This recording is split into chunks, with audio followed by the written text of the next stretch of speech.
quest for power and the redrawing of districts, one of the most controversial and partisan issues across the country. Now, 2 RGV senators will be involved in the State Redistricting Committee in 2021.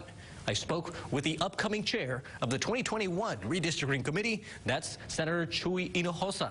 Speaking of, I guess, allocation of power within the representation of districts, how do you go about it? How do you plan to go through this? Well, you know, that's a very good question, and let me tell you why. We have a situation right now where redistricting is probably one of the most partisan issues that we take up every 10 years. We try to minimize the partisanship, but it happens in a sense that the party that is in power has the advantage. The Supreme Court just recently ruled that you could draw district lines based on partisanship, and you could discriminate against the other party, which I think is not very good public policy, for the simple reason that that means that Republicans will try to take an advantage of that and vote straight party line for their districts where they control, and the states where the Democrats control, they'll do the same thing, to the point that it's like the elected public officials actually selecting the voters instead of the other way around. So it's a very important process.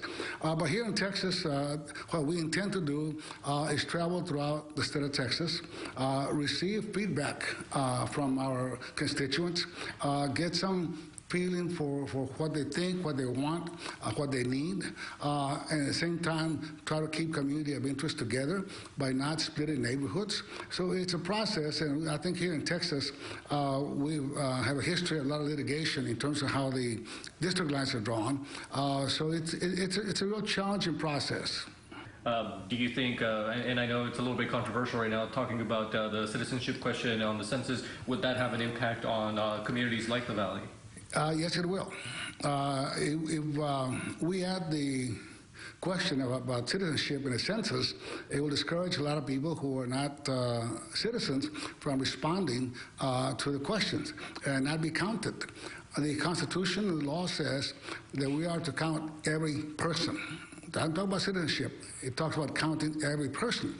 As a consequence, states like Texas, California, and other states have quite a number of immigrants that are not citizens, but may be here legally, will not respond to the question.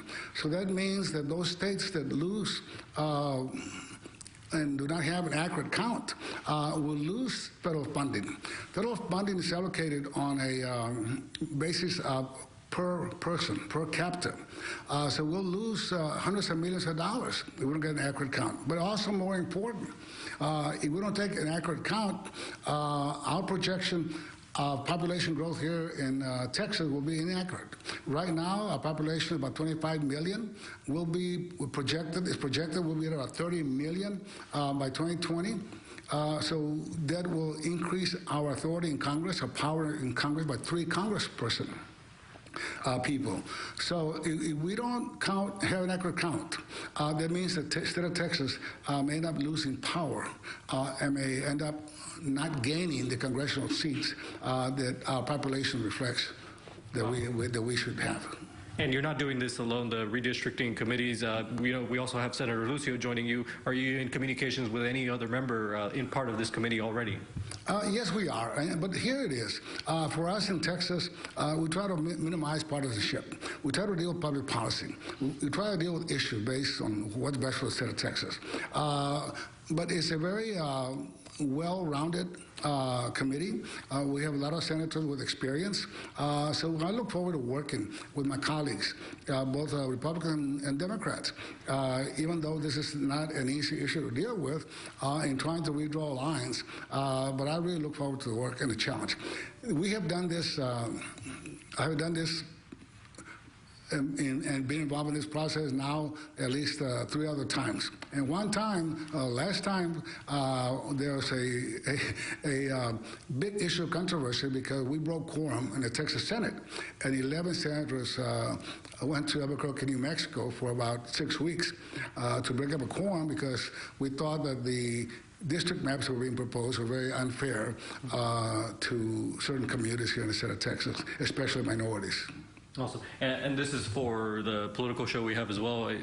I would like to ask you, for people that don't know you, any message for the public, specifically of who you are, what you've done, or something you'd like to tell them? Well, I think it's important for us to get feedback from our constituents. The public needs to get involved. There's nothing more powerful than the voice of the people. If people speak up, I mean, we listen, but people need to get involved.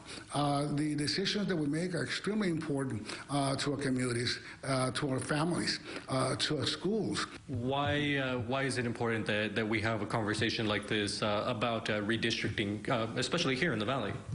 Well, for a simple reason that the number of votes, the number of legislators that we have in Austin makes a difference in the power, if you will, being able to have a stronger voice on issues that are important to the Rio Grande Valley.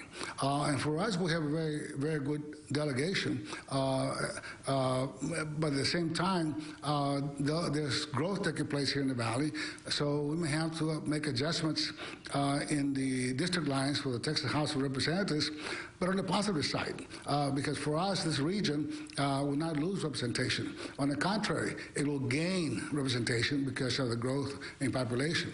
Now, in other parts of the state, they're losing population, so they will lose representation.